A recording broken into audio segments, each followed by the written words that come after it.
आपने एक शब्द सु सुना होगा, उड़ान। उड़ान, उड़े देश का आम नागरिक। ये शब्द इस समय बड़ा प्रचलित हो गया है और हमारे लिए जो एक सपना था, वो बड़ा इस समय प्रासंगिक हो गया है। अब उड़ान शब्द का संबंध आपने देखा होगा, आप जब बाहर ध्यान से बैठेंगे, देखेंगे, एक चिड़िया को उड़ता हुआ देखेंगे या साइबेरिया से जो हमारे यहाँ क्रेन आते हैं, जो भरतपुर सेंचुरी में 2000-3000 किलोमीटर का रन करके उनको भगवान ने कितनी लंबी उड़ान दी है। उससे देख के मुझे प्रेरणा लगी कि इसके विषय में बात करनी चाहिए। उनको भगवान ने नेचुरल ताकत दी है कि वो सेंस दिया है कि वो कैसे रूट को सेंस कर लेते हैं। दूसरा, उनके विंग में इतनी ताकत होती है कि उनको कोई पेट्रोल की ज़रूरत नहीं होती, कुछ नहीं है, वो अपने उसके उसके दम पे वो अपना डेस्टिनेशन को तय करते रहते हैं।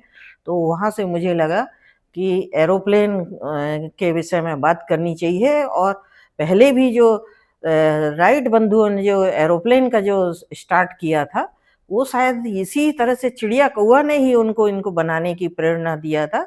जिससे छोटे-छोटे प्लेन बनाए, उसके इम्प्रूव होते-होते आज हमारा इतना इम्पोर्टेंट ट्रैफ़िक हो गया है और ट्रांसपोर्ट का सबसे इम्पोर्टेंट साधन हो गया है, ना केवल इंडिया का, पूरे वर्ल्ड का आज कनेक्टिविटी हुई है, तो एयर ट्रैफ़िक की वजह से हुई है और ये सिर्फ़ मैन पावर को ही नहीं ट्रांसपोर्ट करती है, कार्गो हैंडल करती है, एनिमल को हैंडल करती है और बाकी और जो भी है मेडिकल रिक्वायरमेंट हो, किसी भी तरह का हो, इमरजेंसी हो, सारी चीज़ें फाइटर बन गए हैं, सभी चीज़ें आज एयर एयर ट्रैफ़िक से ही कंट्रोल हो रही हैं।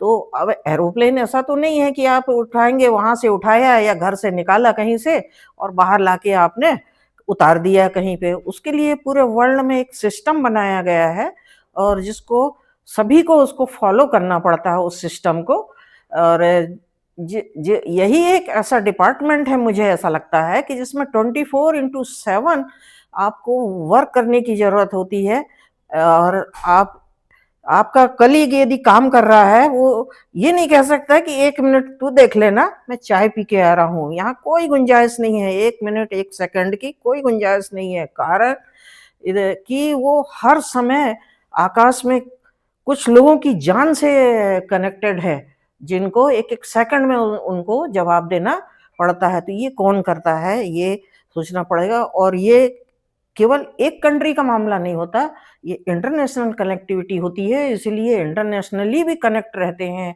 इसमें लैंग्वेज आना ज़रूरी होता है और टेक्निकल माइंडसेट होना ज़रूरी होता है, डिवोशन होना, पेशेंस होना, ये सब ज़रूरी होता है।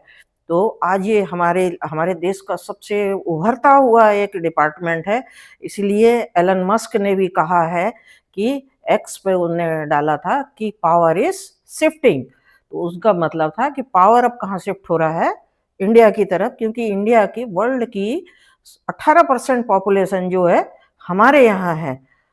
और चाइना और इंडिया मिलके दोनों यदि ग्रोथ के मामले में देखेंगे तो 44% पॉपुलेशन या जीडीपी का हिस्सा रखते हैं। तो इसीलिए अब हमारे लिए एयर ट्रैफिक बहुत इम्पोर्टेंट हो गया है और अभी देखा होगा हमारे यहाँ पे 120 नए एयरपोर्ट भी बने हैं, प्रधानमंत्री जी ने उद्घाटन किए हैं और 12 न्यू पोर्ट का उद्घाटन हुआ है और 120 नए पोर्ट का काम चल रहा है जिनको पूरे होने वाले हैं और ये करीब-करीब आप देखे होंगे कि ये पर डे हमारा जो इंदिरा गांधी एयरपोर्ट है 13 से 15,000 पैसेंजर्स को हर 15 मिनट में डील करता है। दैट मीन्स कितना हैवी ट्रैफिक होता होगा आप अंदाज करिए उसके लिए। हर 2, 4, 5 मिनट में एक फ्लाइट जाती है, एक उतरती है और दूसरी रेडी होती है। पूरा इतनी व्यवस्था रखनी पड़ती है और एरोप्लेन के लिए एक बहुत बड़ा एरिया रखना पड़ता है और बाहर के साइड का एरिया भी खाली रखना पड़ता है और सुरक्षा के ख्याल रखने पड़ते हैं इस तरह से। तो और 5 हमारे पायलट ट्रेनिंग सेंटर बने हैं। क्योंकि पायलट ऐसा नहीं है कि आप कोई थोड़ी-सा गाड़ी चलाना, स्टार्ट करना सीख लिया आपने, कार चलाना और आप चलाने लगे। रोड में आप हो सकता है, एरोप्लेन में इसकी कोई गुंजाइश नहीं है। इसका बाकायदा मैकेनिज़्म बना हुआ है, ट्रेनिंग सेंटर होते हैं, 24 महीने की उनकी ट्रेनिंग होती है, ना केवल पायलट की होती है, बाकायदा air traffic controller, tower controller, data वाले, सारे सॉफ्टवेयर वाले, mechanical engineer, electronic, electrical engineer, सारे लोगों की बड़ी रिगरस ट्रेनिंग होती है और उसके बाद वो आके यहाँ जॉब पाते हैं, क्योंकि उनके ऊपर दूसरे की लाइफ की ज़िम्मेदारी है। और ये काम कौन करता है? डीजीसीए करता है ना? DGCA department of general control air traffic controller कहलाता है। तो ये डीजीसीए कंट्रोल करता है और इसके अंदर में होता है ATS, air traffic system controller होता है, वो काम करता है। तो इनकी ट्रेनिंग कहाँ, ये क्या काम करते हैं ये एटीएस और डीजीसीए? सुरक्षा की जिम्मेदारी होती है, इंजीनियर को ट्रेन करने की, पायलट को भर्ती करने की, उनकी मॉनिटरिंग करने की, उनकी ड्यूटी लगाने की, इस तरह की उनकी टेक्निकल स्टाफ का मैनेजमेंट करना पड़ता है। ग्राउंड हैंडलिंग जो स्टाफ होता है 24 ओवर 3 लगे रहते हैं उसके लिए, और वाटर की व्यवस्था करना, फायर ब्रिगेड की व्यवस्था करना, ग्राउंड स्टाफ, केबिन क्रू के साथ सिर्फ पायलट ही नहीं होते, पायलट, को पायलट, उनके साथ में एरोप्लेन में हैंडल करने वाला स्टाफ होता है, सफाई वाले, फूड वाले, सब तरह लंबी लंबी जो फ्लाइट होती है उनमें उनका फूड की भी व्यवस्था करनी पड़ती है, सिक्योरिटी को देखनी पड़ती है, इस तरह से। तो ये बहुत जिम्मेदारी वाला काम होता है इस तरह से। तो और हमारे यहाँ इंडिया 2006 में इंदिरा गांधी जो एयरपोर्ट था वो बना था, और पहले ये प्राइवेटली मैनेज करता था। अब इसको 15 अरब डॉलर में अडानी को दिया गया है, जो करीब करीब 11 एयरपोर्ट को हैंडल कर रहे हैं इस समय। पहले ये जीएमआर एयरपोर्ट जो होता था वो चेन्नई, बॉम्बे और दिल्ली एयरपोर्ट को मेंटेन करता था। अभी जेएमआर से कॉन्ट्रैक्ट चला गया है अडानी को, वो इसका day to day security management वो करते हैं। और एक और जो होता था सीआईएफ, सीआईएफ जो होता है गवर्नमेंट डिपार्टमेंट के होते हैं। ये करीब करीब 2000 जो सैनिक होते हैं, कमांडो जो होते हैं, वो इनकी सुरक्षा का इंतजाम करते हैं, राजीव गांधी एयरपोर्ट का और अन्य दूसरे एयरपोर्ट का भी। इसके अलावा आप देखेंगे और भी 2 प्राइवेट कंपनी हैं, सेल्वी और रक्षा, RAXA, रक्षा। ये जो है डेटा का मैनेजमेंट का काम करती है RAXA, और सेल्वी जो होती थी सिक्योरिटी का काम करती थी। सिक्योरिटी का मतलब जो वहाँ हम लोग जब जाते हैं तो 2 घंटे पहले हमको बुलाते हैं, सामान चेक करते हैं, वो देखते हैं, उनका काम होता है। और कनेक्टेड रहते हैं वो एक दूसरे से। तो इसका एक मुद्दा उठा था अभी बीच में, जब पहलगाम का हमला हुआ था तो ऑपरेशन सिंदूर किया था इंडिया ने।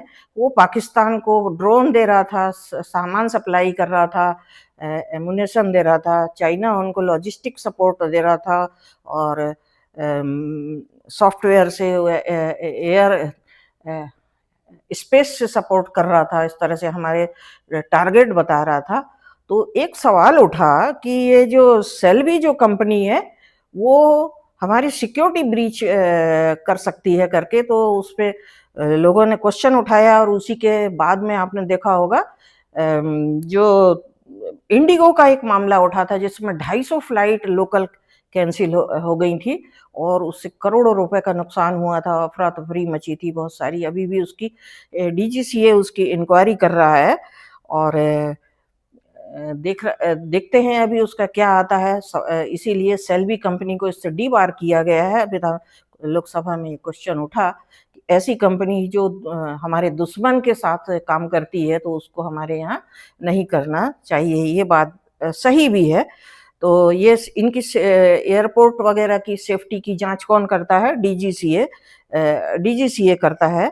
और हेलीपैड एक और होते हैं जो वीआईपी वगैरह होते हैं, या कभी इमरजेंसी हो जाती है, कहीं मेडिकल इमरजेंसी हो जाए, या हमारे सैनिकों को कहीं से किसी को रेस्क्यू करना हो, तो हेलीपैड की भी ज़रूरत होती है। उनका भी हैंडलिंग का काम डीजीसीए ही करता है, और एरोप्लेन के साथ उनके कहाँ उनको रखना है, हैंगर की व्यवस्था करते हैं, अग्निशमन की। और एक होता है, एरोप्लेन को हमेशा जगह बना के रखनी पड़ती है, उनको खाली करने का काम होता है, तो वो करते हैं। टावर कंट्रोलर होता है जो रडार से हमको बताता है कि फ्लाइट इतनी-इतनी दूर पे, इतने किलोमीटर पे है वो।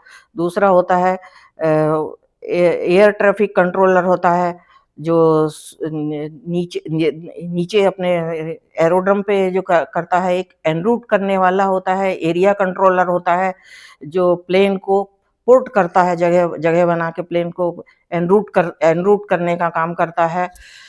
और टावर कंट्रोलर होता है जो रनवे को मैनेज करता है कि किस रनवे पे प्लेन उतरेगा, कहाँ जाएगा, यदि कभी खाली नहीं होता है तो किसी दूसरी सिटी में उनको उतना टाइम के वेट करना पड़ता है, उतारना पड़ता है। इमरजेंसी लैंडिंग की भी ऑर्डर देनी पड़ती है, फ्यूलिंग करनी पड़ती है। तो आय आय एक इनका डिपार्टमेंट होता है जो इनकम का, डे टू डे काम का भी मैनेजमेंट। तो बड़ा विशाल नेटवर्क होता है, और हाईएस्ट नेटवर्क इस समय इंडिया का हो गया है। और अभी हमारे रतन टाटा ने 500 नए एरोप्लेन का ऑर्डर दिया है, और इंडिगो ने भी 500 नए का अभी ऑर्डर हुआ है। तो ग्रेजुअली वो आएंगे, क्योंकि अब हमारे यहाँ दो चीज़ें हो गई हैं। कॉरपोरेट ट्रैफिक बढ़ गया है, कंपनी के डेवलपिंग इकोनॉमी होने से, तो कॉरपोरेट ट्रैवल कर रहे हैं। दूसरा, फाइनेंशियल स्टेटस भी इम्प्रूव होने से लोग अब उतना मनी को नहीं उपयोग करते हैं, तो वो भी करने लगे हैं। रिलीजियस टूरिज्म भी बढ़ा है इस तरह से, टाइम बचाने के लिए या सुविधा के लिए, कुछ एंजॉय करने के लिए भी जाते हैं, तो रिलीजियस टूरिज्म भी आया है। तो और आप देखेंगे कि कार्गो तो सबसे इम्पोर्टेंट वो मुद्दा है ही, क्योंकि वर्ल्ड का हाईएस्ट जो सामान आना जाना हमारे यहाँ ही होता है, पॉपुलेशन ज़्यादा होने से। तो इस तरह के ये काम होते हैं। अब इसमें देखा होगा एयरमेल भी जाती है, एक्सपोर्ट अब बाहर करते हैं जो कनेक्ट होने के कारण, तो इसी से एयरमेल भी जाती है, और कंट्री में भी शिफ्टिंग होती है इसी तरह से। तो टेक्निकल स्टाफ होता है हमारे यहाँ जो काम करता है। और अब सवाल ये आता है कि इतने बड़े उसके डिपार्टमेंट को मेंटेन कैसे करते हैं। तो अब इसके लिए क्या है कि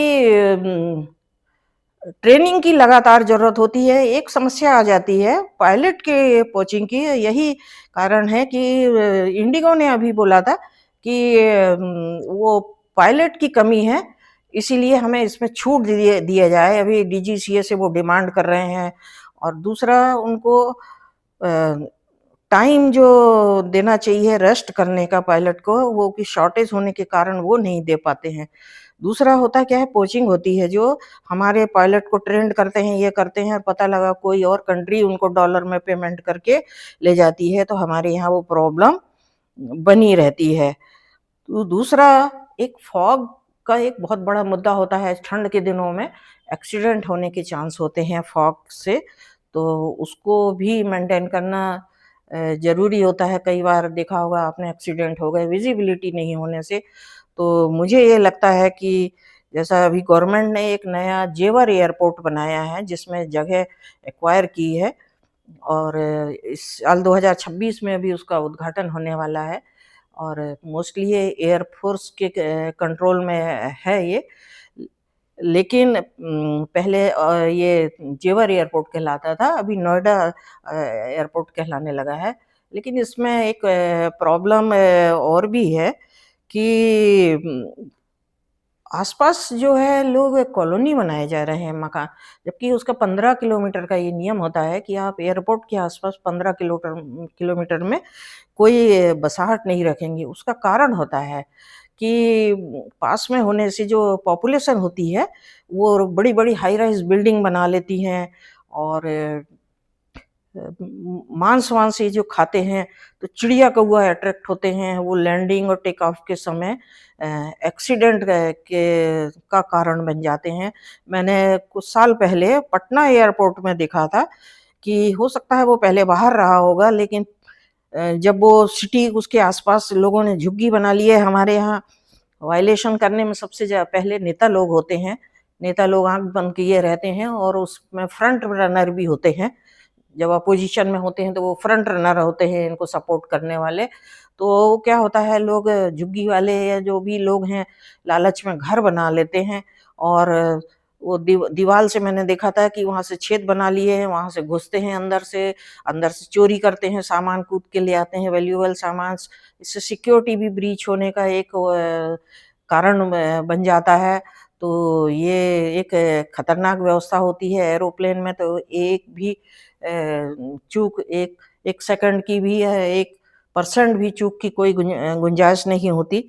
लेकिन ये बड़ा दुखदाई एक कारण होता है इसके लिए। तो एक अभी मैंने सेल्वी वाला बताया था कि सेल्वी कंपनी को क्यों सुरक्षा के वजह से पहलगाम हमले के कारण हमको हटाना पड़ा, क्योंकि टर्की की कंपनी है, वो टर्की उसको सपोर्ट करती है। और अब देखेंगे कि आप ये जो जेवर एयरपोर्ट अभी इस साल रन हो जाएगा, जो 47 करोड़ रुपए में उसका उसका काम पूरा हुआ है। शायद अभी इस 2026 में उसका पूरा हो जाएगा। अब एक और होगा, आपने देखा होगा इंदिरा गांधी एयरपोर्ट में पहले ये पालम एयरपोर्ट कहलाता था। पालम एक गांव था, वो है। तो उस टर्मिनल को वीआईपी टर्मिनल कहते हैं। वो एयरफोर्स के अंदर में है, क्योंकि पहले एयरपोर्ट इंदिरा गांधी एयरपोर्ट उसको एयरफोर्स ही मेंटेन करती थी, इसलिए अभी भी वो फोर्स के लिए ही रिजर्व है। और वीआईपी जैसे नरेंद्र मोदी वगैरह या कोई इंपॉर्टेंट डिग्निटरी आती है तो सिक्योरिटी पर्पज से उनको वहाँ ही से उतरते हैं, वहीं से जाते हैं। और उनका प्लेन भी यदि सिक्योरिटी पर्पज से उतनी देर खड़ा रहता है तो हाई सिक्योरिटी जोन में वहीं पे खड़ा रहता है। तो अब दूसरा मुद्दा आता है कि एयरपोर्ट को कहाँ बनाना चाहिए, कैसे बनाना चाहिए। जैसे अभी मैंने देखा कि जेवर एयरपोर्ट के लिए ज़मीन एक्वायर की गई, तो उसमें काफ़ी असंतोष था। ये 2018 में इन्होंने एक्वायर की, तो मुआवजा दिया 20-20 लाख रुपए। 20 लाख रुपए पर एकड़ से मुआवजा दिया। लेकिन लोगों 2024 में इसको बढ़ा के असंतोष होने से 40,000 रुपए किया गया। लेकिन फिर भी उनमें असंतोष अभी भी बरकरार है और उसके लिए वो डिमांड करते हैं। उसका कारण है कि जब उनसे ज़मीन एक्वायर कई कि किसान थे, तो ये कहा गया कि हम आपको एयरपोर्ट में नौकरी देंगे और आपको प्लाट देंगे। और इस तरह से जब उनको कहा गया तो उन्होंने समझ नहीं आया, ले लिया। लेकिन अब उनको लगता है कि वो लेबर बन गए हैं, और सही में लेबर बन गए हैं। आज बैठ के वो ताश खेलते हैं, पत्ता खेलते हैं। उसका कारण है जो उनको जो 1 करोड़ 2 करोड़ जो भी ज़मीन मिली होगी, 50 लाख 60 लाख, उनने क्या किया, या तो छोटा-मोटा घर बनाया, गाड़ी ले ली, या मोबाइल। एक ने बोला कि मैंने 90,000 का मोबाइल ले लिया, एक बोलता है कि हमने घर बना लिया, 3 गाड़ी ले लिया। और इस तरह से उनके पैसे हो गए ख़त्म और आज लेबर हो गए हैं। और अब वो कहते हैं कि गवर्नमेंट ने हमसे जॉब के लिए कहा था, तो जॉब क्या होता है, ठेकेदार पे हो गया है। चूँकि हम पढ़े-लिखे नहीं हैं और आज इंटरनेशनल एयरपोर्ट हो गया है ये, तो हम लोगों को तो नौकरी मिलेगी नहीं, क्योंकि ना हम टेक्निकल हैं और ना इतने पढ़े-लिखे हैं, ना हमारे बच्चे पढ़े-लिखे हैं। और यदि ठेकेदार से जॉब माँगते हैं तो वो 20,000 रुपए का कोई सब स्टैंडर्ड जॉब देता है और 12,000 रुपए पे करता है, बचा उसका कट हो जाता है। तो ये एक समस्या हुई थी। तो मुझे भी ये बात सही लगी कि गवर्नमेंट ये जब देखती है कि दिल्ली और लखनऊ ये ऊपर वाले जो हैं सिस्मिक जोन में भी हैं, और उसके अलावा फॉग भी होता है विंटर में। परेशानी होती है ट्रैफिक को कंट्रोल करने में, लैंडिंग उसमें।